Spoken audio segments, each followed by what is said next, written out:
It Chapter 2 comes out here in just a couple weeks, and we're already getting a little bit of a jokey thing happening with the Alamo Drafthouse. They actually came out today and they said that the Alamo Drafthouse is going to be hosting a clowns only screening of It Chapter 2. That's right, a clowns only screening of It Chapter 2. And Joe Blowdot here is writing about it, but they've left out one thing in particular, which I think is pretty interesting. Now, it says here that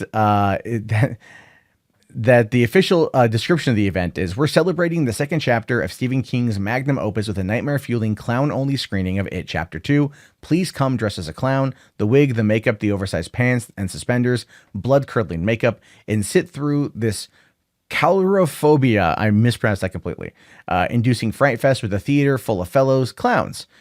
Good luck, insert maniacal clown laughter here, you're gonna need it. Floaters. Now, the concept is interesting, right? Oh, a clown-only screening of It Chapter 2. There's nothing wrong with that. There's nothing wrong with that at all. That seems like a lot of fun. In fact, even going back here, saying here, the last time the Alamo Drafthouse hosted a clowns-only event, it was for the 2017 release of director Andy Muschietti's It. The event took place at the only theater in Austin, but now the terrifying celebration will take place across the United States.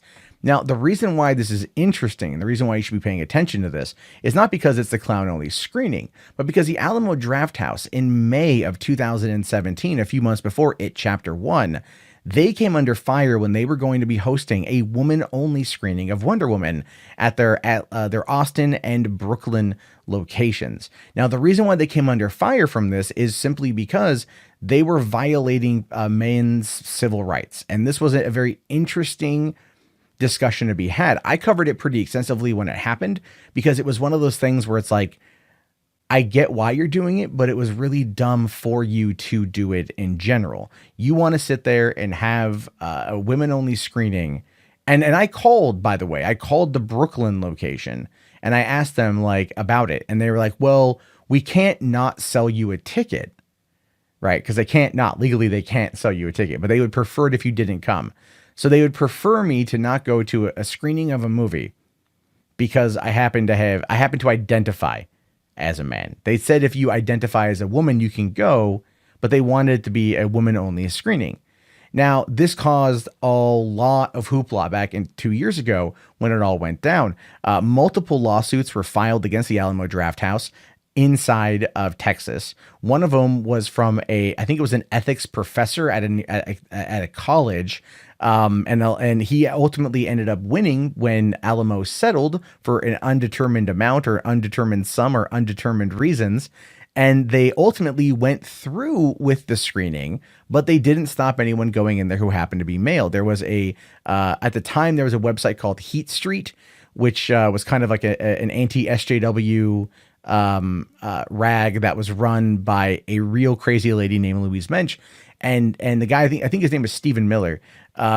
He went to the screening and he watched it and had no problem, enjoyed the movie. No one gave him any crap for it. So they couldn't legally bar him from entering, right? The reason why is because theaters are considered public accommodations and anyone can go, and to bar someone based upon their religion, their age, their race, their gender is considered a violation of their civil rights. The Alamo Drafthouse tried to get away with this and then tried hiding behind movie bloggers and movie journalists that were calling anyone who criticized it like, piss boys or man babies or misogynists. I was even featured on this now defunct, I think it was a Al Jazeera show hosted by Francesca Fiorentini or whatever her name is. And it completely misrepresented my argument, saying that this is just a civil rights violation, because it wasn't like a private organization rented the seats and then gave the tickets away. They were doing this as like, oh, you come and buy a ticket, but only if you're a woman, not if you're a man. And that was one of the bigger problems with it. So them doing it again is definitely a joke. I want to make that abundantly clear. It's clearly a joke that it's happening. But at the same time, the problem here lies in the fact that they clearly didn't learn from they're trying to downplay what happened 2 years ago. They're doing it again, hoping no one's going to bring up their Wonder Woman fiasco. And I might be the only one who does it. But at the same time, I still think that the Alamo Drafthouse screwed up pretty badly there. And this is a way to kind of minimize the attempt at literally blocking certain members of our society's civil rights in order to play up a joke, right? They're treating it as a joke when they shouldn't.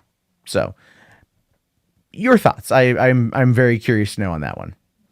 Hey, thank you very much for watching this video. If you guys want to help support the channel, please toss a like. Let's aim for like 200 likes. I think that's a pretty solid number. And if you're bored and you want to watch more content from me, feel free to come over to my new channel, Wheelman Vlog, and check out my Exploring Funko HQ, which is a video I shot where I went to Funko's home office, their store in Everett, Washington, and took a look around there. Had a lot of fun. It's a great little commentary. And if you like it, there's going to be a lot more coming from that channel, which there will be a link in the video description.